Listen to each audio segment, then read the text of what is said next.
I would have signed for 200 today and not even played the round, knowing the conditions that were coming up. So got a lot out of the round with what I felt like was, kind of average-ish ball striking. Just scored the ball extremely well, which is something I've been struggling with this season. I feel like my game's been trending in the right direction. I just haven't gotten the scores out of how I felt I've been playing. If I can kind of straighten things out with the iron play, hopefully we'll be in business. But yeah, I am extremely pleased with that round today. I felt like, we stole a few. Yeah, I mean, I knew it was going to be tough, it was going to be tricky, but it's not like I haven't played in the wind before. So, I hit some good shots. I struck the ball really solid today, which is what you need to do in the wind. And, I've always said I like tough golf. This is tough golf, and it's going to be for the next 3 days. So I'm looking forward to the challenge.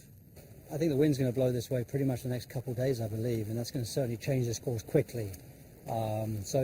To get a good round while we had it somewhat soft, I think was important because it's going to be much harder to chase birdies down, I think, Friday, Saturday. I'm swinging the club well, but you just got to be careful on this golf course. You can get caught out so quick. As good as you're swinging it, if that wind decides to mess with you, it will do pretty hard, and it will punish you pretty good. So there's a long way to go. I need to stay patient and obviously just keep myself in there. Yeah, delighted. It was a great round of golf. I played solidly. There wasn't really a weakness in the game, and I think under par is a good start to the tournament. And I'm not too frustrated with how everything went. I mean, it's not the way I planned it out to be, but I felt like I played some really good golf going up until then. 5 under par, and obviously, just if you get yourself out of position here at this course, it's very difficult to salvage par. And I'm happy with how I played. Happy with the score in the end. It could have been a couple better, but at the end of the day, being top 10 after the first day here, and still, within touching distance of Jordan, I'm pretty pleased with that. That's what happens when you have the heebie-jeebies. That's that, it's just, can't explain it. If you don't feel it, you wouldn't know what I'm talking about, so it's just one of those things I've got to deal with. And I just got to see Jordan Spieth destroy the place, didn't I? I mean, what a round of golf he played. I played really, really well. I knew it was going to be tough today. I've played this great golf course numerous times in tough conditions, and I know what to expect, and it never gets any easier. I had a couple of drop shots on the card, but really I didn't do anything wrong. Jordan played amazing stuff. So golfers at the Augusta Masters giving their reactions after the opening round. Of course, Jordan Spieth is leading, but Rory McIlroy tied for 9th, and he knows he needs to improve his game. We'll talk more about the Augusta Masters. We love talking golf right here at Channels TV Sports Center in Lagos, Nigeria. It's a Friday morning. Ben Alaya is around. He joins us now to take a look at issues in sports. And what a time for Ben Alaya to be around again. The Super Eagles of Nigeria ranked 67th in the world, and Ben decides to come. It's good to have you around, Ben Alaya. It's good to be here. We are not even talking about Tiger Woods today. We are talking about the Super Eagles and several other issues. I must apologize for not being here last week. It was, there were no issues. There were issues, but I was a little bit under the weather. I bounced back now. Yeah, it's good to have you around, Ben. Good to have you around. Okay.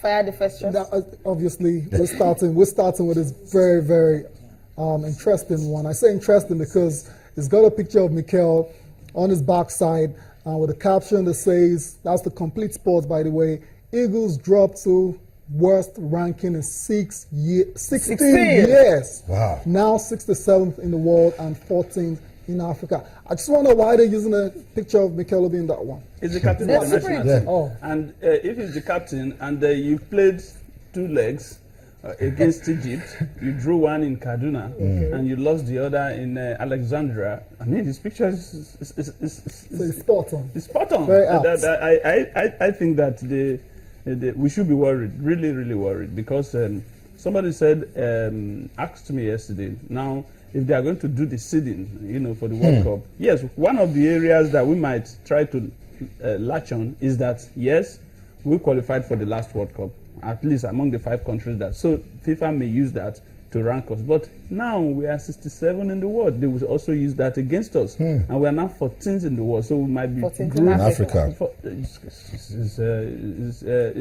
It's not something to smile He about. actually predicted It's that we something can go to back be to really 14th in the world. worried about. I think that the Nigerian Football Federation should be really worried. And then we should, I like what the president of the federation said last week when he said the June window is going to be maximized.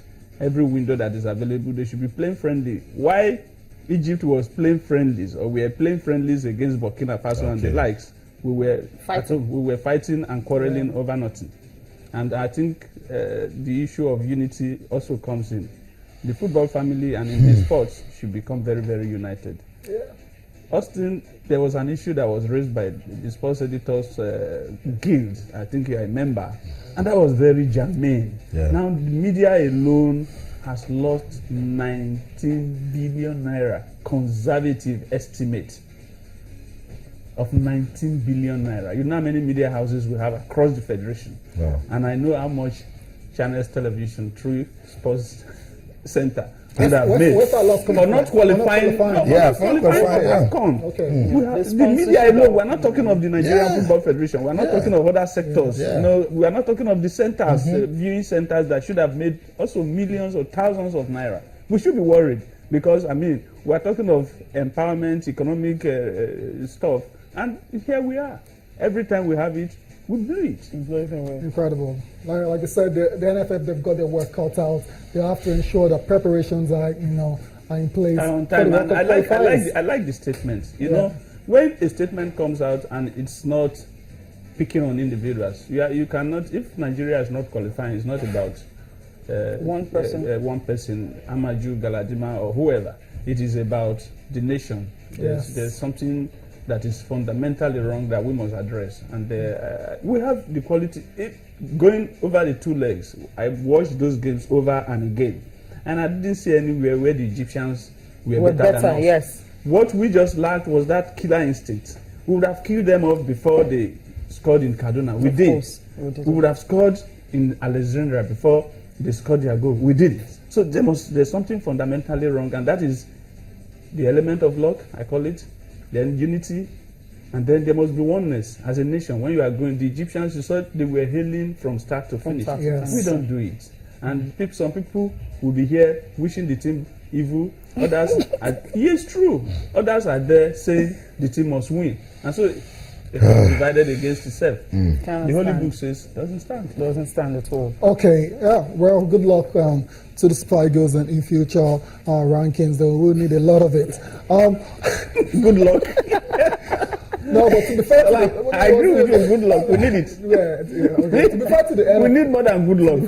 We need. I mentioned a couple of issues. a lot of luck. Stop the Austin is just shaking his infighting. head and because just of these issues. These are issues. Stay focused and stop the infighting. It's not necessary To at be fair all. to the NFF, in terms of utilizing the FIFA international windows, I think they've done that really well. They haven't been found wanting. They've played loads of friendly games, So there are issues they need to sort out. There's no doubt about it. Yes, I can understand that I don't think it's a the problem. Egyptian national team, the Pharaohs, for instance, They're based on majority, home. yes, Yeah. it's Al Ali National, Zamalek of Egypt, maybe 5, the likes of Salah and co, 5 from Europe and elsewhere, Roma and co. We don't have that luck of having majority of our players are based abroad. However,